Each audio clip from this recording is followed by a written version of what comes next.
క్రీస్తునందు మీకు శుభోదయం. మన దేవుడు ఎటువంటి వాడని మీరు అనుకొనిచున్నారు? ఆయనను నమ్మిన మనము ఆయన నుండి ఎటువంటి సహాయం పొందగలమని అనుకొనిచున్నారు? ఈ దేవుడును నమ్మినవాడు వేరే దానిని కానీ వేరే వాడిని కానీ నమ్మవలసిన అవసరత ఎన్నటికీ ఉండదు. ఎందుకు అంటే దేవుడు చెప్పుచున్న మాటల్లోనే చూద్దాం.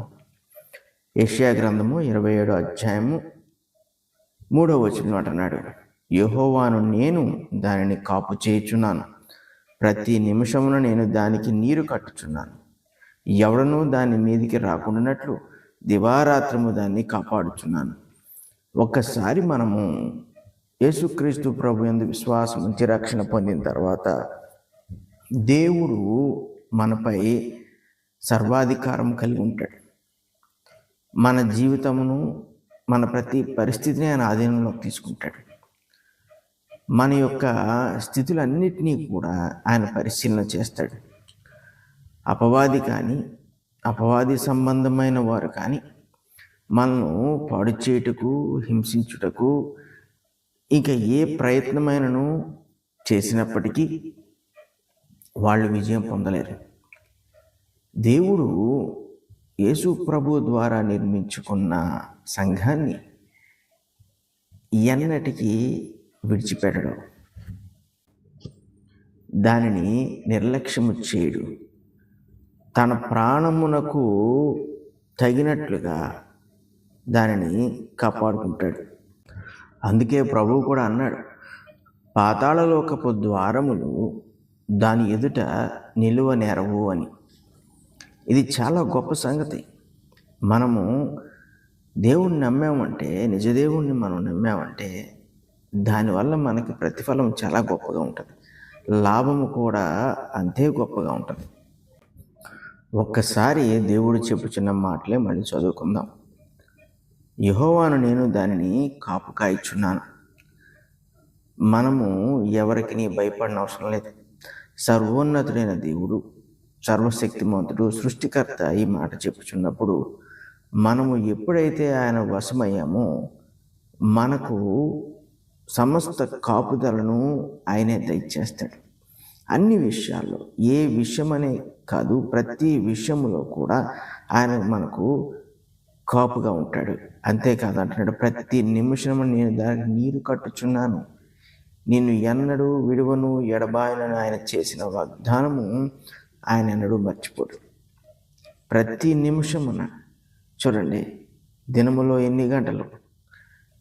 24 గంటలు. అందులో ప్రతి గంటకి ఎన్ని నిమిషాలు? ఈ లెక్కేస్తే ప్రతి నిమిషము, ప్రతిరోజు, ప్రతి వారము, ప్రతి నెల, సంవత్సరాంతరము అని అంటున్నాడు, నేను దానికి నీరు కట్టుచున్నానంటే నీకు ఆకలి కానీ దాహము కానీ వేయకుండా ఆయన నిన్ను చూసుకుంటాడు.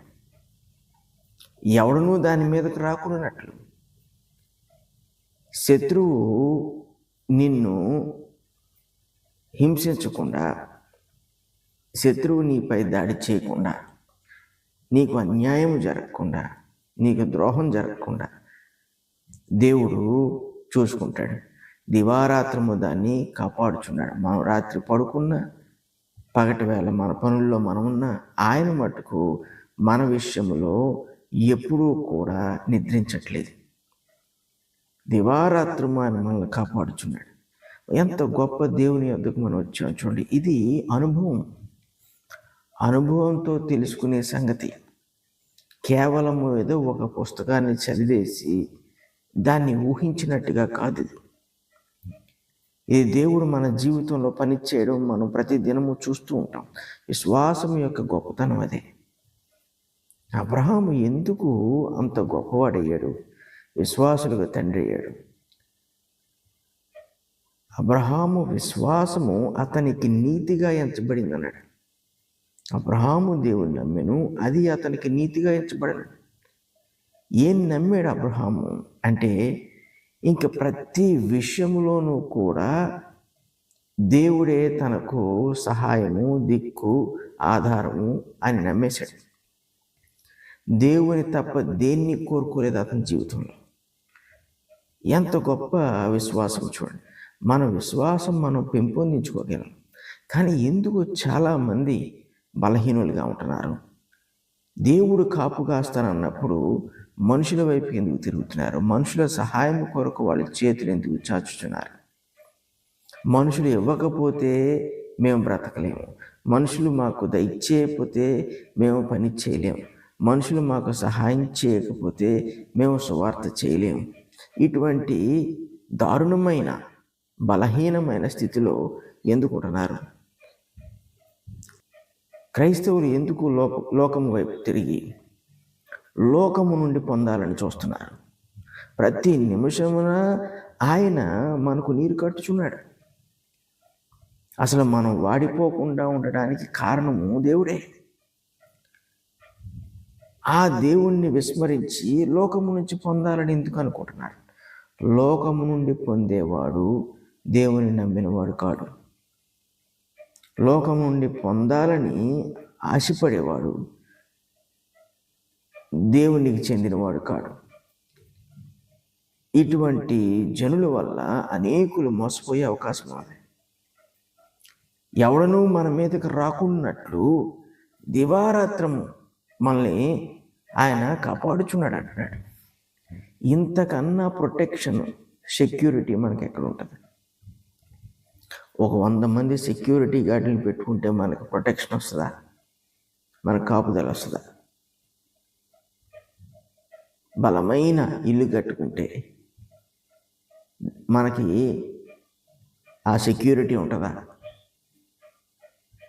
మనకి గొప్ప గొప్ప స్థానాల్లో ఉన్న వాళ్ళు తెలిస్తే, పరిచయాలు ఉంటే మనకి సెక్యూరిటీ ఉంటుందా?